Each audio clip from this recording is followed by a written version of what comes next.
வாழ்க வையகம், வாழ்க வையகம், வாழ்க வளமுடன். குரு வாழ்க, குருவே துணை. வேதாத்ரி மகரிஷி அவர்களின் நாள் ஒரு நற்சிந்தனை. நாள் பிப்ரவரி 3. தலைப்பு ஆன்மீக இனிமை. ஒவ்வொரு மனித உள்ளத்திலும் ஆன்மீக இனிமை காக்க நாம் தொடர்ந்து ஆற்ற உள்ள பணிகள் பல. 1. மனித உடல் அமைப்பு, அதன் மதிப்பு, இயக்க மேன்மை, பேணி காக்க வேண்டிய பொறுப்பு, இவற்றை ஒவ்வொருவரும் உணரச் செய்ய வேண்டும்.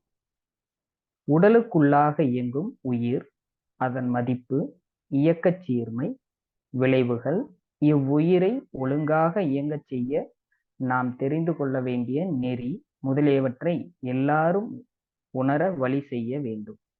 மனித உயிர் தனது விரைவான சுழல் இயக்கத்தால் உற்பத்தி செய்து கொண்டிருக்கும் சீவகாந்தத்தின் மதிப்பு, அதனுடைய அற்புதமான இயக்கங்கள், விளைவுகள், இதன் மூலம் அறிவானது எவ்வாறு உடல் வரையில் பரவி இன்பம், துன்பம், அமைதி, பேரின்பம் எனும் 4 வகையாக மலர்கின்றன என்ற உண்மையையும், இதை முறைப்படுத்தி ஆளும் சீர்மையால் எவ்வாறு மனிதன் வாழ்க்கையின் நோக்கங்களை நிறைவு செய்து கொள்ள முடியும் என்ற அனுபவ அறிவையும் அனைவரும் பெற வழி செய்ய வேண்டும்.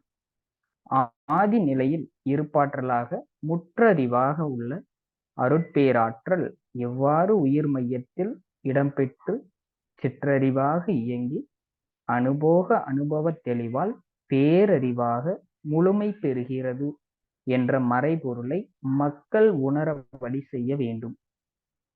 பேரியக்க மண்டலத்தில் இருப்பு நிலையோடு பரமாணு என்னும் விண்ணில் எழும் விரி அலைவு ஊடுருவி வான்காந்தமாக அமைந்து எல்லா இயக்கங்களையும் துல்லியமாக நடத்துகின்றது என்ற சீரியக்க நீதியை சிந்தனையால் ஒவ்வொருவரும் உணரச் செய்ய வேண்டும்.